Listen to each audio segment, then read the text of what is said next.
di dunia yang mulai masuk aset kripto ini semakin besar. Tapi kalau dilihat secara global, jauh lebih banyak mereka yang skeptis.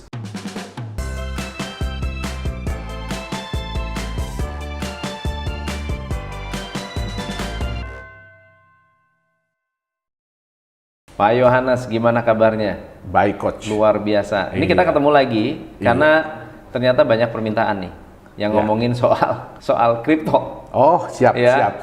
Kripto ini lagi banyak pergerakan. Ya. Gimana Pak Yohanes melihat sikon dunia kripto gimana? Ya, memang sekarang ini lagi kembali naik ya, Coach ya. Jadi pamor dan trending kripto ini kembali naik.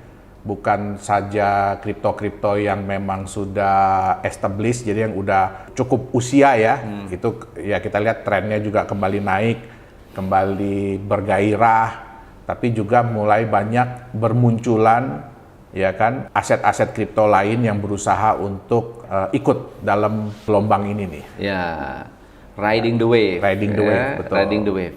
Ada kesulitan apa sih orang-orang yang saat ini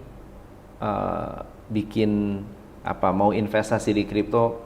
Apa kendala-kendala terbesar mereka yang kelihatannya bikin mereka bingung atau mungkin salah ambil keputusan? Jadi jujur kripto ini bagi sebagian besar ya, memang kita udah melihat bahwa perkembangan jumlah orang di dunia yang mulai masuk ke pasar aset kripto ini semakin besar. Tapi kalau dilihat secara global, sebenarnya masih jauh lebih banyak mereka yang skeptis, mereka yang ketakutan nih. Oke. Mereka yang masih menganggap bahwa aset kripto ini ujung-ujungnya scam, ya kan? Oke. Kenapa? Karena ya kita nggak bisa nyalain ya, Coach ya. Jadi aset kripto ini semakin lama semakin mudah untuk dibuat. Iya. Ya, kita bisa lihat bahkan sekarang sudah mulai banyak yang namanya token generator. Jadi kita nggak perlu lagi nih ngerti tentang coding, tentang Udah kayak WordPress ya. betul. Jadi WordPress-nya kripto. Iya, nggak usah coding website, langsung bisa bikin. Betul. Kita bahkan tinggal ngisi aja ya, tinggal ngisi mau nama tokennya apa, terus jumlahnya berapa, ya kan? Terus apa aja fasilitasnya, ntar tinggal klik bayar biayanya, jadi tokennya. Bikin Jadi white paper, tokennya, jual. tinggal white paper, jual, ya kan? Nah, jadi tentu saja kan hal ini sedikit banyak mengubah atau sorry Coach ya, kalau kita boleh bilang secara direct sih sebenarnya merusak daripada image kripto. Ya, kenapa? Karena kadang-kadang tanpa perencanaan yang jelas, tanpa konsep yang jelas, ya kan mereka biasanya cuma ngikutin aja, ya kan mereka biasanya cuma ngebahas kripto itu begini, sekarang lagi hype-nya begini, lihat harga Bitcoin dari sekian sekarang udah jadi sekian, ya kan? Nah, and we are gonna be the next Bitcoin, kita akan menjadi Bitcoin yang selanjutnya, ya kan? Mungkin Custom tahu ya, sekarang kan mulai banyak nih koin-koin yang pakai binatang-binatang, ya kan? Nah, 1-2 yang pertama kali muncul mungkin berhasil, ya kan? Tapi kebanyakan orang kan akhirnya berpikir, wah saya ketinggalan nih. Mulailah mereka begitu muncul yang namanya mirip-mirip, ya kan? Yang gambarnya mirip-mirip, dibikin lucu-lucu gitu ya. Wah, it's gonna be the next one. Ini saya yakin akan menjadi yang berikutnya. Ya kan? Akhirnya mereka berusaha untuk mengejar ketertinggalan nih. Karena kan mereka berpikir bahwa saya udah tertinggal nih Bitcoin dulu. Saya udah tertinggal yang ini. Saya udah tertinggal yang ini. Jadi tanpa adanya pemahaman yang jelas, akhirnya ya mereka cuma berusaha untuk ikut gelombang. Nah, tapi yang kita tahu ya, gelombang itu ya belum tentu bagus juga. Kadang-kadang ada gelombang yang malah merugikan, ya kan? Untuk bisa memahami kesulitan dari teman-teman, apa yang harus dipelajari oleh seorang investor? Apakah baca technical analysis atau lebih baik mengerti tentang teknologinya? Tergantung sebenarnya coach, kita mau menjadi seorang apa nih? Nah, Kita mau menjadi seorang apa gitu ya. Yang membuat sedih, mungkin saya pernah cerita juga dulu kan ya, kita pernah di offline cerita-cerita sama Coach Tom ya kan. Saya ketemu orang ya kan lagi makan gitu pagi-pagi breakfast, ketemu 3 anak kuliah, tiba-tiba mereka bilang, saya dengarkan, kita main kripto yuk gitu loh. Sekarang kan lagi hype nih, coba deh kita beli 10 aja.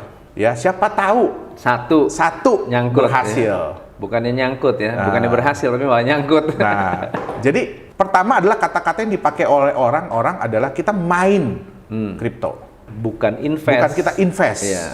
Ya, kita main di kripto. Nah, itu udah salah satu pemahaman yang salah. Ya, jadi istilahnya ya Anda itu ya nggak ada bedanya dengan Sama seperti main saham, judi. Lebih ke judi sebenarnya, Coach. Nggak seperti main saham jadinya sebenarnya, Iya. kayak main judi jadinya. Iya. Kenapa? Kita di saham pun kita masih mempelajari loh. Benar. Perusahaannya itu kayak apa, terus ininya kayak apa, performanya selama ini kayak apa. Nah, di kripto karena rata-rata ini kan startup baru, jadi sulit nih untuk mempelajari. Karena nggak mungkin kalau perusahaannya udah jadi, udah berkembang, udah bagus, ya pasti udah ketinggalan lagi wave-nya. Udah gitu ketinggalan kan? lagi Betul. wave-nya. Nah, jadi akhirnya apa? Yang pertama adalah kita harus bisa melihat kita ini investor atau gambler. Atau gambler. Nah, sorry coach, kenapa saya pakai kata gambler, penjudi? Karena trader itu mereka masih ngerti ilmunya. Ya, punya dasar ya. Punya dasar yang coach Tom bilang tadi, apakah saya harus lihat analisis teknikalnya atau fundamentalnya atau bagaimana, mereka masih punya dasar. Tapi kalau orang yang seolah-olah menjadi trader tapi mereka nggak ngerti apa-apa, itu namanya gambler. Gambler. Nah, Kalau saya bikin koin, oke? Kemudian saya mau masuk coin market cap. oke. Caranya gimana sih? Sebenarnya gampang. Karena gini, coin market cap itu adalah Syaratnya apa sih? tinggal isi formulirnya aja. Isi Nanti formulir, betul kirimkan kasih informasi, kasih data, selesai. pergerakan harganya gimana? Nah, itu kalau sudah kita masuk di exchanger. Harus ada exchangernya. Betul, harus Oke, ada so exchangernya. berarti saya masuk ke coin market cap belum tentu dipublish kalau tidak ada exchanger. Bisa jadi sudah dipublish kalau sekarang.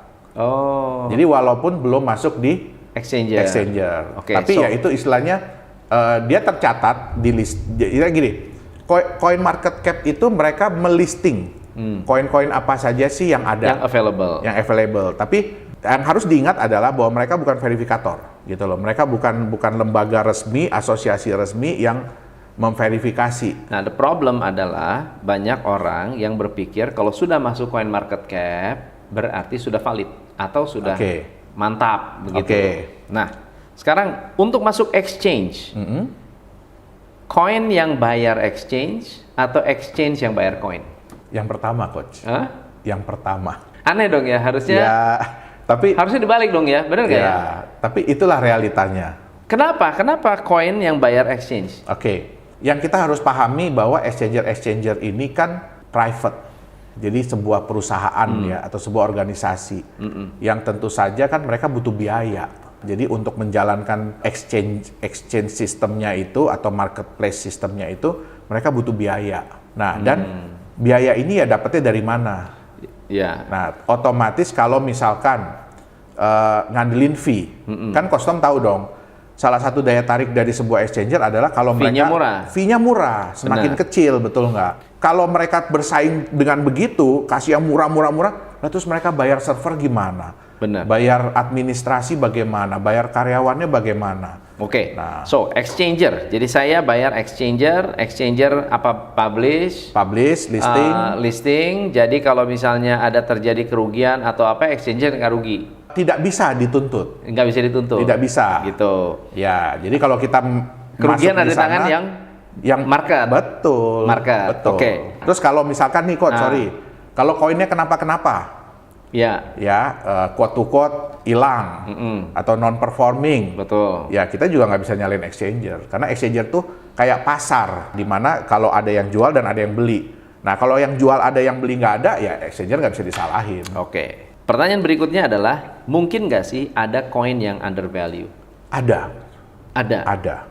Jadi sekarang ini harganya sebetulnya murah, Betul. Tapi sebetulnya dia bisa jadi the next Bitcoin. Betul, karena gini, jujur 90% ya, kita ada bikin semacam survei ya, 90% ini orang-orang yang bermain di, sorry kok saya bilang bermain lagi ya, karena memang sebenarnya mereka bermain di kripto nih, 90%, mereka bukan investor coach, mereka ini bermain di kripto, ya mereka berharap cepat dapat duit, yang paling cepat gimana gitu loh, mereka melupakan ya itu tadi ada yang namanya 3 prinsipal investasi gitu loh, ya kan, nah terus yang kalau kita tahu ya bedanya investor sama gambler nih coach, saya juga nonton dari film, ya investor itu adalah mereka yang mengetahui, melihat, membaca, menganalisa dan mengambil keputusan dari sebuah project atau dari sebuah kesempatan. Yeah.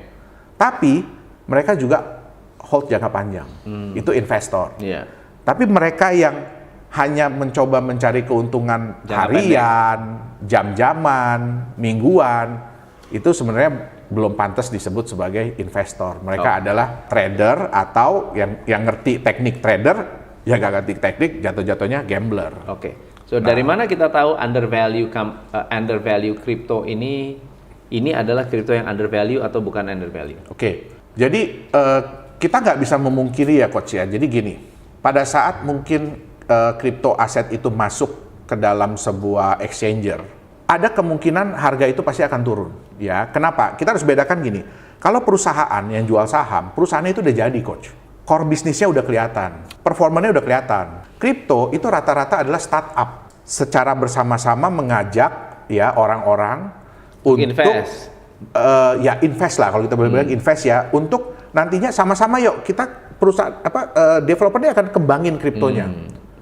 Kembangin projectnya supaya mensupport daripada kripto ini, baik secara utilitas, baik secara apa. Tapi, ya kan, kita baru jalan nih, Coach. Nah, kadang-kadang kebanyakan pemain kripto, itu mereka cuma melihat dari nilai, dari harganya si koin.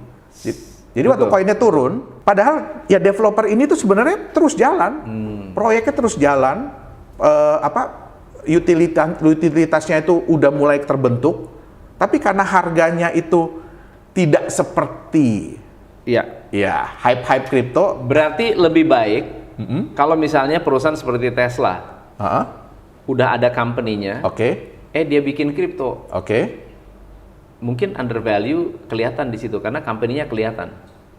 Dibandingkan dengan company yang nggak ada, baru mulai, lalu kemudian kita bilang ini undervalue. Kalau Tesla sih ya coach ya, kalau dia ngelempar kripto ya dia nggak mungkin undervalue coach. Iya kan, bener nggak? Enggak, bukan loh. Kalau dia waktu awal pasti. Oh, waktu awal, betul. Nah, kan? itu contohnya, Coach. Ini kan company-nya kelihatan nih. Betul. Kalau dulu. Terus dia keluar. Kripto, nggak usah dulu lah, sekarang lah. Sekarang udah ada Teslanya, brandingnya udah luar biasa. Hari ini keluar IPO. Waktu keluar ICO. Udah langsung ICO atau IEO, undervalue. Kalau saya rasa sih, Coach ya, nggak mungkin dia undervalue, Coach. Nggak mungkin. Nggak mungkin, dia pasti akan hype. Nah, pertanyaannya satu nih, Coach. Ya, banyak token-token yang bermunculan ini, mereka nebeng nama, Coach. Seolah-olah Tesla. Oh gitu. Yes, seolah-olah. Kadang-kadang kita harus berpikir begini, Coach. Sebuah perusahaan yang udah sebesar Tesla, kalau mereka mengembangkan kripto, kenapa harus pihak lain yang mengumumkan? Ngumumin, benar. Nah, itu salah satu indikator, Coach. Benar. Harus hati-hati gitu loh. Kayak waktu itu Facebook kan, begitu dia bilang dia mau keluarin koin dia, mulai kan bermunculan tuh. Wah, ini yang Facebook koinnya Facebook, padahal bukan.